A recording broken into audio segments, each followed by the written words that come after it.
What are the most important things that you want to know during the eclipse season? And not only know, but to practice. These are the basic things, very simple and straight to the point. Make sure you do not skip that while you are in the eclipse season.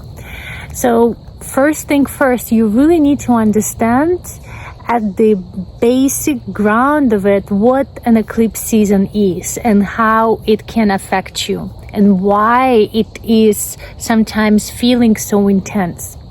The reason it is so is because it's sort of like a conjunction or a juncture of different timelines. And it's all, at the center of it is your soul. The eclipse season is sort of like a checkpoint to see how much you're embodying your soul in this given time and how much actually you're ready to embody more of it. So in this case, why it can be challenging sometimes is that you are holding on to the safety of the mind, basically holding on to the safety that you think, okay, like this job is providing me income, even though I hate being there, it's super toxic on my mental health, but I'm there because there's no other option right now. I cannot leave, right? Or this relationship, I'm in this relationship even though I know it's not for my highest good or for the person's highest good. So these are just some really basic examples, but we can see a lot of people going through some breakups and job losses during the eclipse season. And the point is that if you are not ready to take on the change will be brought upon you. And that's the tip number 2. When you understand that this is the junction point of your timelines and basically your soul is kind of bringing you or sometimes even pushing you to embody more of what you're meant to embody, of your truth, of your grace, of whatever you want to call it, then you will feel like you've been pushed into the change. But you don't have to.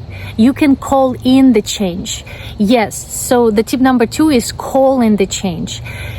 Absolutely, there is not that everything can be predicted. During the eclipse season, there's absolutely a big component of just staying open-minded and just receiving the changes that comes in.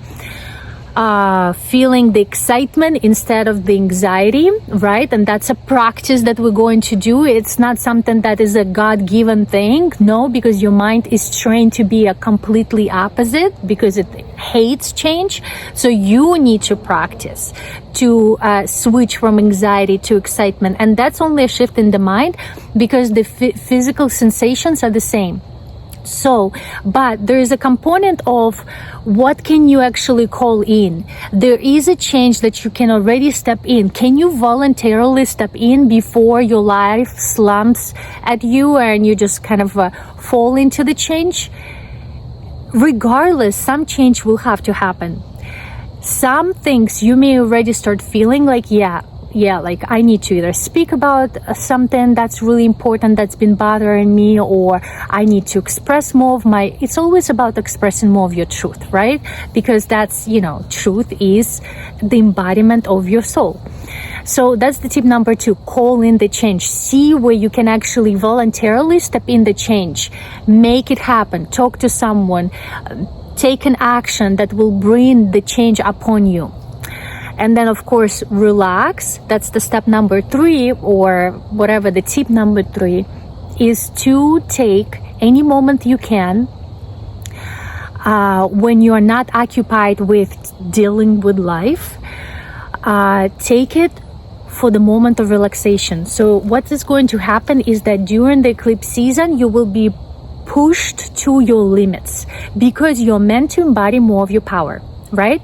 But if you're constantly expanding, you're going to feel like you're going to burst.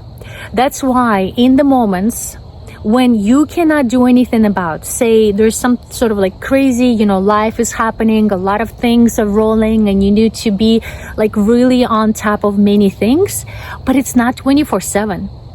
It's not 24/7. There are moments literally sometimes just moments when you don't have anything you can do about the situation. And these are the moments that you need to take to exhale.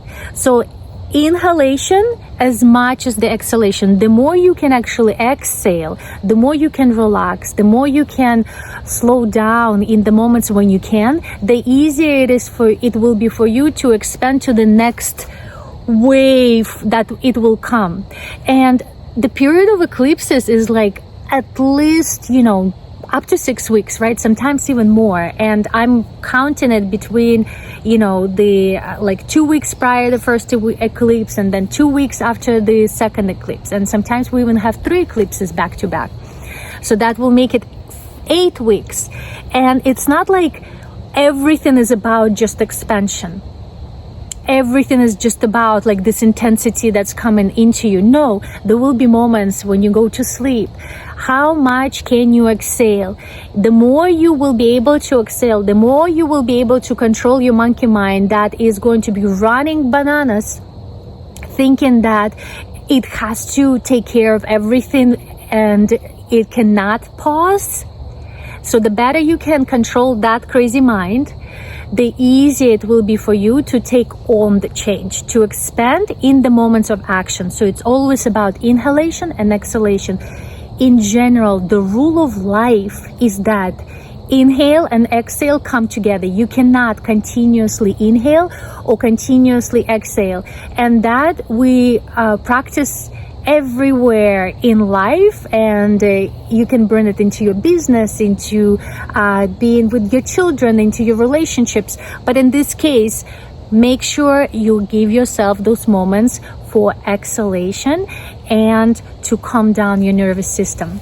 So these are a few tips for you, and let's just ride the wave. Much love.